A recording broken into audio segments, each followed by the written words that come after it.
da Bíblia e eu estou aqui para trazer um assunto muito importante para os nossos dias. Bíblia versus ciência. O que você acha? A Bíblia caminha em comum acordo com a ciência?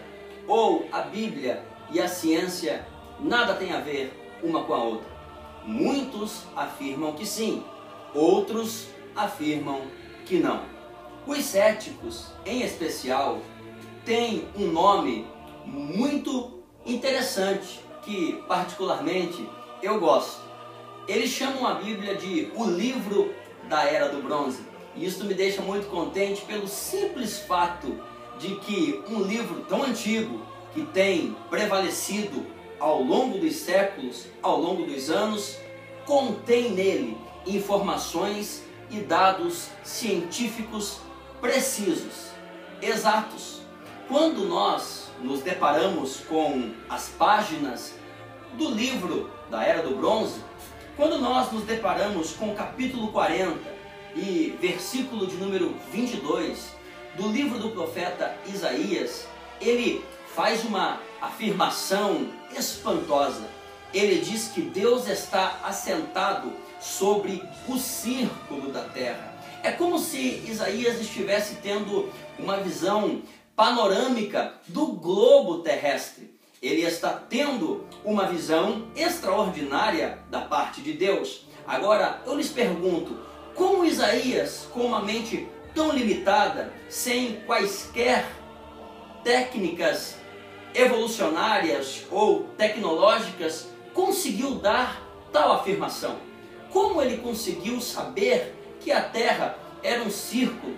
Como ele conseguiu descobrir esta façanha 700 anos antes de Cristo? Curioso, não acha? Agora eu queria falar com vocês também sobre uma afirmação do livro mais antigo da Bíblia, que é o livro de Jó. Um livro que tem 3.500 anos de existência. No capítulo 26 do livro de Jó e no versículo de número 7, ele descreve que a terra está suspensa sobre o nada. Nos tempos de Jó, acreditava-se que a terra era sustentada por um deus chamado Atlas. O mesmo carregava sobre os seus ombros o planeta Terra. E é interessante frisar aqui que nos tempos de Jó também acreditava-se que a terra era plana. Mas é interessante dizer aqui que Jó, ele declara que a terra estava suspensa sobre o nada. Como Jó tem um conhecimento tão vasto acerca disso, como Jó descobriu isto sem ter um telescópio, sem ter um satélite, se nem existia o advento da ciência que conhecemos nos dias de hoje? Agora, falando um pouco aqui acerca do ser humano, uma pergunta que tem intrigado muitas mentes, muitas pessoas. O ser humano foi feito do quê? Como Deus formou o homem? Pois bem, a Bíblia relata em Gênesis capítulo 2, versículo de número 7, que Deus formou o homem do pó da terra. Eu devo remeter o meu pensamento ao ano de 1982, onde cientistas da NASA descobriram que os ingredientes para formarmos um ser humano estão no barro. Curioso, não? A Bíblia, chamada o livro da Era do Bronze, já afirmava há muito tempo o que a NASA foi descobrir apenas em 1982. Uma coisa muito interessante que a Bíblia também relata está no Salmo 8, versículo 8, quando a Bíblia diz, ou o salmista escreve, que os mares têm as suas veredas. Como o salmista, que supostamente sequer viu um oceano diante dos seus olhos, sabia de tal informação? Nós conhecemos um oficial da Marinha dos Estados Unidos chamado Matthew Maury. O mesmo fez um empreendimento e empreendeu-se nos oceanos, e ele descobriu que exatamente os oceanos têm as suas veredas, corroborando aquilo que Davi já falava há 2000 anos antes. E Matthew se tornou conhecido como o descobridor das correntes marítimas, mas eu acho que Davi deveria levar este título, ou pelo menos o livro da Era do Bronze.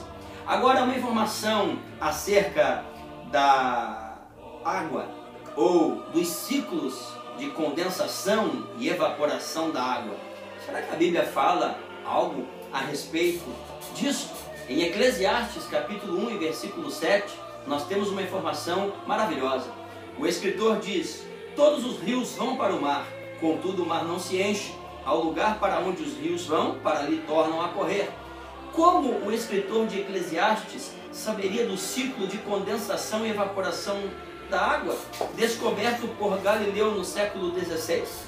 E como o escritor de Eclesiastes soube de algo 1000 anos antes de Cristo e 2500 anos antes da ciência? Isto é muito curioso. Os céticos adoram deturpar e menosprezar a Bíblia Sagrada, mas vamos ver o que o livro da Era do Bronze fala no livro de Jó, no capítulo 36, do versículo 27 e versículo 28. Ele fala dos 3 ciclos da água. Ele fala que a chuva desce, vai para os rios, a água evapora-se e assim sucessivamente segue o seu ciclo natural. Mas será que a Bíblia tem alguma informação acerca da saúde do nosso corpo? É claro que sim. No livro de Levítico, capítulo 15 e versículo de número 13, o Senhor dá uma orientação para que quando alguém tivesse alguma infecção na sua carne, a mesma pessoa deveria lavar a sua carne em águas correntes, nunca em águas paradas. E é interessante salientar aqui que não muito tempo atrás os médicos lavavam as suas mãos na mesma bacia, proliferando ali germes e bactérias. Se eles tivessem lido o livro da Era do Bronze, saberiam que jamais deveriam ter tal atitude, pois a mesma poderia prejudicar suas próprias vidas e contaminar outras pessoas que estivessem no ambiente de trabalho. Mais curioso ainda é quando a Bíblia nos traz uma informação acerca da vida. E quando nós falamos da vida, o Senhor Deus, Ele nos traz uma informação impressionante de onde está a vida do nosso corpo. Lá no livro de Levítico, no capítulo 17 e versículo 11, Deus fala precisamente que a vida do corpo ou a vida da carne está no sangue. O sangue é responsável pelo procedimento de todas as funcionalidades do nosso corpo.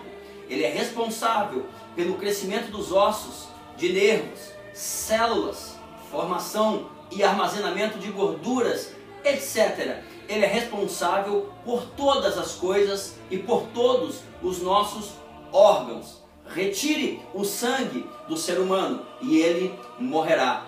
E infelizmente, em 1799, George Washington, presidente dos Estados Unidos, ele, diante de uma enfermidade, fora sangrado por o método da sangria por 4 vezes. Acreditem os senhores que em 4 sessões esvaziaram George Washington até a morte do mesmo. Se eles tivessem lido o livro da Era do Bronze, no capítulo 17 de Levítico e versículo 11, eles jamais teriam cometido tal absurdo, pois saberiam que quando estavam sangrando alguém, extraindo o sangue de alguém, eles estavam retirando a vida daquela pessoa. É interessante que muitas pessoas não param para atentar a estas informações que a Bíblia nos traz. Informações essas precisas e exatas, de um livro chamado Da Era do Bronze. Este é o programa Tesouros da Bíblia. Que Deus abençoe a todos vocês e eu conto com vocês para o próximo episódio.